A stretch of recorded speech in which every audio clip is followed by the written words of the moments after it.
Mushy jumps up, maybe the double dream call. Ohio, he's just going to TP himself away from this one with the Wrath of Nature. Any kind of support, KOS by lockdown by Sylar. You're going to lose as well, Ohio, but he might even bring down Yao. The Shallow Grave will keep him alive for now. 3 dead for a side of Fnatic, but the buyback was expended from LGD, and that was the 10-second BKB as well from Anti-Mage. And you still got 4 buybacks. The only person who can't bring himself back to life right now is the Crystal Maiden. But the Jaro and the Prophet both can come back to life. This is hard pressed though, because they're gonna get forced to buy back probably on both heroes here. No one dying ultimate as well for the next fight. LGD are coming too quick and too fast. And there's your buyback by the Jaro. Prophet still holding on to his. He actually started spending some money as well, but he They have the Lotus Orb. They could actually Lotus Orb the Dazzle after he gets silenced. That way purging it, and that way saving AM. So Yao could maybe save the entire team fight here with his Lotus Orb. LGD, here they come. In through top, Prophet. Still not using that buyback just yet, but they use the fortification first. Mushy's controlling up the mid lane. He can jump over in just a moment. He's also got 18 Bloodstone charges, so that's nice for him. For the tier 3 tower, there's your jump. The Hex over on Sylar, but maybe just as quick, catching out Mushi, but KOS by the front lines with a call down Tombstone. Ohio being obliterated by LGD. That's your dieback. They use Shallow Grave very prematurely over on Xiao Wei, and that's why Mushi jumps in again. He can get the pick up on Mushi. So low, needs to get himself away to safety. He's unstoppable. They've taken out 2. Sylar doesn't want part of this one. Maybe he's still on the back lines around the Tombstone. The Dream Call might hold him back for the moment, but can they find the pickoff? MMY is enabled with Shallow Grave available, and Sylar rips him apart with a Mana Void. Johnny back up to the higher ground, but where's your buybacks? You've still got 3 of them available, but it's not on the course. Storm Spirit is all up to Mushy. Undying, back to the world of the living. He Vortex only in the illusion, so the tier 3 tower is gone. They're pushing for Megas right now. LGD, they have to slow this one down. Somehow, putting out anything. The range Rex is the only thing that stands between them and Megas. Crystal Maiden's back in again, but who can she go on? MMY, Frostbite, something. Mushy, hexed up maybe on the back of him with the silence. Mushy, the damage is too much. He's down. That could be it right there. GG. The Creeps were actually winning the game at the end. LGD will finish their group stage run with a 2-0 victory over Fnatic, and that does put them in front of Team Secret. We cannot say that Fnatic didn't bring a fight though, and a lot of respect for them to play this good after that first game. Amazingly well done, but LGD are going to be the one to prevail. That they are. Fantastic series from LGD. Fnatic's day isn't over. There'll be more games for them to play, just have to pick themselves up. They did so well though. Game number 1, they got destroyed. And they came back in game number 2. They did take LGD's draft, but they worked hard to fight it all the way. The Nature's Prophet was core though. That was a really nice pick for them. It worked so much. I'm actually really happy to see Ohio play that. The Disable game was good, but the Anti-Mage was strong. That's going to be it from us down here. Let's throw it back over to the analysts. Thank you very much, gentlemen. And before we go on, we do have a special guest joining us, Call the Guy. So welcome to the foyer. Thank you very much. How is it? How It's do you good. like the foyer? Feels nice. It's nice and warm here. Cinder asks that I keep the seat warm while he steps off, but I'm in now. Winter just has to be, like, it's not warm. It's actually really cold. No, it's all right today. We added some nice decorations and whatnot. But as our casters were saying, LGD, that means they secure top spot in Group A. Before we jump on, I mean, since you're joining us now, are you surprised by that result in Group A? I'm surprised by that matchup and how much effort LGD had to do to finish out Fnatic there at the end. It felt like they had a pretty established lineup. It looked like Fnatic were trying to do a bit of LGD themselves. Maybe a piece of the puzzle was missing there at the end. They tried to make it work with Nature's Prophet. Seemed like it was working well. They had a nice siege movement down the mid lane, and then they started getting caught out. A trend I tend to notice from Fnatic, their supports being a bit out of position, and the other teams being able to take advantage of those weaknesses and moving in. But it got scary there for LGD. They also got caught out. They, like their matchup against Secret, sometimes one pickoff leads to another, and they get their own domino effect. Chain feed. Sylar to fall, Fnatic almost did it. Almost. That blink when he didn't have Aegis was crazy. Yeah. They were all 5 smoke. He's like, I don't have vision. I'm just going to do it. And then he gets hexed twice and dies. I also thought the Lotus Orb came out way too late because AM is a really slot challenge, and if he really wants another item, he's going to buy a Moon Shard, so you want items that buff him up without actually having gold net worth on him. So, like, you want Vlad's, like, AC on other people if possible, Lotus Orbs, Solar Crest, Glimmer Cape, like all these sort of things, so he can actually be like 8 or 9 slotted. And he just got chain hex and died, and then like a homing missile. The Lotus Orb was the biggest thing for all of their other teammates to actually try and get it, and it's difficult for the supports to get. So I guess Tusk or Puck. It came kind of late because of that reason in particular. But I still feel he could have maybe gotten a BKB earlier. He still got a BKB. Like, he kept the Battle Fury at the base and he swapped it out for a BKB. I think a BKB was definitely a very important item to have if your teammates can't actually get a Lotus Orb in time to actually help you out. Because he was dying to chain disables like Hex. Yeah. As Ben mentioned, of course, in that one. I mean, yeah, blinking in was a pretty risky move to begin with, but then he was just locked down for the whole entire duration. We have a couple of highlights starting from the early game in this game, and as you were mentioning, Dakota, I mean, it did go pretty back and forth. We did have Fnatic getting the lead they wanted. Eventually, LGD pushes back, and then that fight led to Fnatic having some hope. LGD closes it out, but let's jump to the highlights here. The first one, in the early game, a bit of a bloody fight, if I remember correctly, in favor of LGD, or in favor of Fnatic, rather. But as we wait to pull that up, Fnatic now out of top 4.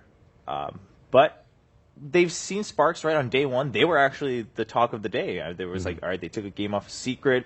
Is the Secret being weaker, Fnatic being stronger? Yeah, sure, not the best ending they would have wanted, but Dakota, how do you feel about Fnatic and their chances going into the bracket stage? Well, they have been a crowd pleaser definitely at their start. They're a team that it's very clear that if you back them into a corner, they're going to pull out some crazy shenanigans to get it back, whether it's hiding rapiers in your fountain and being able to pull back games on the brink of defeat. It didn't work there, unfortunately, against LGD.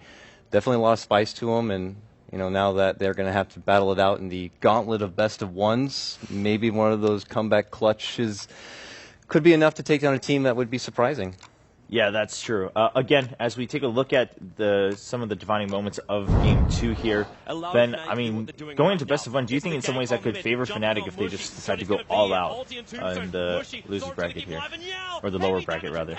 I feel like with the amount of games that have played in the group stage, I don't think that Fnatic, it will come as a surprise to teams that face Fnatic that they will all in the early game. And I think as long as they remove some key picks such as Undying from Fnatic, I think it won't be terribly difficult for them.